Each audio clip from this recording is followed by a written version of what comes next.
नमस्कार दर्शक बंधुरा आपनादेर सकलके जानाई आमादेर ए चैनेले आरो एकबार सुस्वागतम। बंधुरा आज आमरा एई भिडियोर माध्यमे जेने नेब आगत एई पवित्र ज्यैष्ठ मासे की जिनिस खाওয়া उचित की खाওয়া उचित नय एबं एई मास पालनेर बेश किछु नियम ओ माहात्म्य सम्पर्के जानब। माना हय ज्यैष्ठ मासे एमन किछु जिनिस रयेछे जेगुली खेले अर्थनैतिक विपर्यय नेमे आसते पारे जीवने।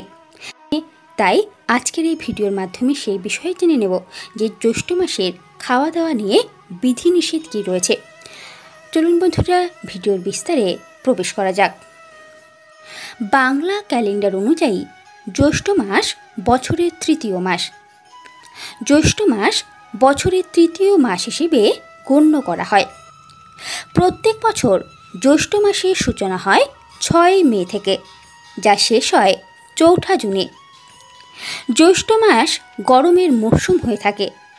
সে সময় অত্যাধিক গরম হয় এবং তাপমাত্রাও বৃদ্ধি পায়। এই জ্যৈষ্ঠ মাস সম্পর্কে শাস্ত্রে অনেক নিয়ম দেওয়া হয়েছে যা স্বাস্থ্যের জন্য অনুকূল বলে বিবেচিত হয়। এর মধ্যে একটি হলো খাবার গ্রহণের নিয়ম। শাস্ত্র ও ভারতীয় ঐতিহ্যে ঋতু অনুসারে খাওয়া দাওয়ার নিয়মের কথা বলা হয়েছে। প্রতি মাস ও ঋতু অনুযায়ী খাদ্য গ্রহণের কথা বলেছেন জ্যোতিষবিদরাও। ঋতু অনুসারে খাবার গ্রহণ করলে শরীর ও স্বাস্থ্য দুটোই ভালো থাকে। এবং জ্যৈষ্ঠ মাসে কেমন খাওয়া দাওয়া উচিত আমাদের পক্ষে তা এবার জানুন।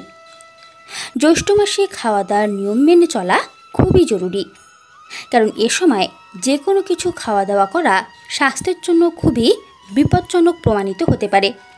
তাই এই জ্যৈষ্ঠ মাসে অত্যাধিক তেল মশলাদার খাবার ভাজাভুজি থেকে দূরে থাকুন।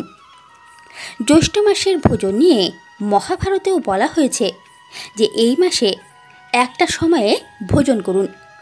এতে ব্যক্তি রোগমুক্ত থাকে আর অর্থবান হয়ে থাকেন।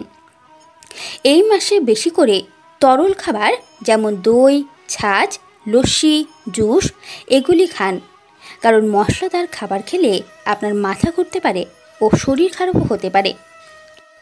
এছাড়াও জ্যৈষ্ঠ মাসে বেশ কিছু সবজি রয়েছে যেগুলিকেও খাওয়া নিষিদ্ধ মানা হয়েছে। যদিও বলা হয় যে সবজি বেশি খেতে সবজি আমাদের শরীরের জন্য বা স্বাস্থ্যের জন্য ভালো, কিন্তু ঋতু অনুযায়ী এবং প্রত্যেক মাসের খাবার নিয়ম অনুসারে সবজিও কিছু বাদ দেওয়া উচিত। যেমন জ্যৈষ্ঠ মাসে বেগুন, লাউ শাক, আমড়া এগুলি খাওয়া একদমই নিষিদ্ধ। মানা হয় জ্যৈষ্ঠ মাসে বেগুন খেলে রাতে ব্যথার সম্ভাবনা বৃদ্ধি পায়, এমনটি শাস্ত্রেও বলা হয়েছে, এবং শিশুদেরও সমস্যা বাড়ায়। তাই জ্যৈষ্ঠ মাসে বেগুন খাওয়া নিষিদ্ধ। এর পাশাপাশি জ্যৈষ্ঠ মাসে লাউ খাওয়াকেও নিষিদ্ধ করা হয়েছে। আমরা সকলেই জানি যে লাউ শরীরকে ঠান্ডা রাখে, কিন্তু এটা অনেকেই জানি না যে গরমকাল অর্থাৎ এই জ্যৈষ্ঠ মাসে কখনোই লাউ খাওয়া উচিত নয়। লাউ খেলে কিন্তু আপনি শারীরিক দিক থেকে অনেকটাই অসুস্থ হয়ে পড়বেন। এবং আরেকটি যে সবজির কথা বলবো তা হলো লাউ শাক। লাউ শাক কখনোই জ্যৈষ্ঠ মাসে খেতে নেই। এছাড়াও লাউ শাকের পাশাপাশি আমড়াও খেতে নেই। জ্যৈষ্ঠ মাস জুড়ে আমড়া খাওয়া নিষিদ্ধ মানা হয়েছে আমাদের শাস্ত্রে। এছাড়াও এই জ্যৈষ্ঠ মাসে এমন কিছু কাজ রয়েছে যেগুলি আমাদের অবশ্যই করা উচিত। জ্যৈষ্ঠ মাসটিকে পবিত্র মাস হিসেবে মানা হয়। এই মাসে আপনি ভগবান ব্রহ্মা, সূর্যদেব, বজরংবলী এবং শিবের পূজা করুন।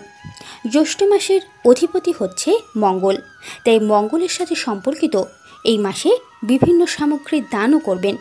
এছাড়াও প্রত্যেক মঙ্গলবার উপোস থেকে বজরংবলীর পূজা করুন, এতে বিশেষ ফল পাবেন। এবং এই জ্যৈষ্ঠ মাসে চেষ্টা করবেন সূর্যোদয়ের আগে ঘুম থেকে ওঠার। ভোরবেলায় স্নান করে সূর্যদেবের উদ্দেশ্যে অর্ঘ্য এবং জল নিবেদন করা। এছাড়াও জ্যৈষ্ঠ মাসে দান হিসেবে আপনারা জল, পানীয় এ সমস্ত অবশ্যই দেবেন। পশু পাখিদের খাবার খাওয়াবেন। মানা হয় এই জ্যৈষ্ঠ মাসে পশু পাখিদের খাবার খাওয়ালে বা জলের ব্যবস্থা করে দিলে এতে সূর্যদেব প্রসন্ন হন এবং কুষ্টিতে উপস্থিত গ্রহদোষ দূর হয়। এছাড়াও এর পাশাপাশি আপনারা অবশ্যই আপনাদের সামর্থ্য অনুযায়ী অন্ন, জল, মুসুর ডাল, তামা, গুড় এই সমস্ত দান করতে পারেন। এতে বিশেষ উপকার পেতে পারেন। জ্যৈষ্ঠ মাস হিন্দু ধর্ম অনুসারে মহাবিশ্বের স্রষ্টা ভগবান ব্রহ্মার উদ্দেশ্যে উৎসর্গকৃত। প্রত্যেকটি মাসই কোনো না কোনো দেব বা দেবীর উদ্দেশ্যে উৎসর্গকৃত। তেমনি জ্যৈষ্ঠ মাসটি হিন্দু ধর্ম অনুসারে মহাবিশ্বের স্রষ্টা ভগবান ব্রহ্মার উদ্দেশ্যে উৎসর্গকৃত। যেমন বৈশাখ মাস বিষ্ণু পূজার জন্য সবচেয়ে শুভ, কার্তিক মাস ভগবান শিবের কাছে সবচেয়ে প্রিয় মাস, ঠিক তেমনি জ্যৈষ্ঠ মাসের সবচেয়ে উপকারী আচার ব্রহ্মা পুজো। কিন্তু ভক্ত অভাবেই বা ব্রাহ্মণদের একটি জলের পাত্র দান করুন। জ্যৈষ্ঠ মাসের শুক্লপক্ষের প্রথম 10 দিন অর্থাৎ জ্যৈষ্ঠ শুক্ল পদ্মমী থেকে জ্যৈষ্ঠ শুক্ল দশমী পর্যন্ত গঙ্গা স্নান করা অত্যন্তই পুণ্যময়। গঙ্গা দাস পাপা হরস্তুতি জপ করুন। কিছু ভক্ত অন্যত্র পবিত্র নদীতেও স্নান করেন, কিন্তু চেষ্টা করবেন গঙ্গা দাসপাপ হরস্তুতি জপ করে, এতে বিশেষ ফল লাভ করতে পারবেন। তাই আপনারা আগত এই জ্যৈষ্ঠ মাস ভর চেষ্টা করবেন এই নিয়মগুলি মেনে চলার, খাবার দাবারের বিষয়ে সতর্ক থাকবেন, দান পুণ্য করুন, গঙ্গা স্নান করুন এবং ভগবান ব্রহ্মা, বজরংবলী, মহেশ্বর এবং সূর্যদেবের পূজা করুন। বন্ধুরা, আজকের মতো ভিডিওটি এখানেই শেষ করছি। নমস্কার, ধন্যবাদ, ভালো থাকবেন, সুস্থ থাকবেন।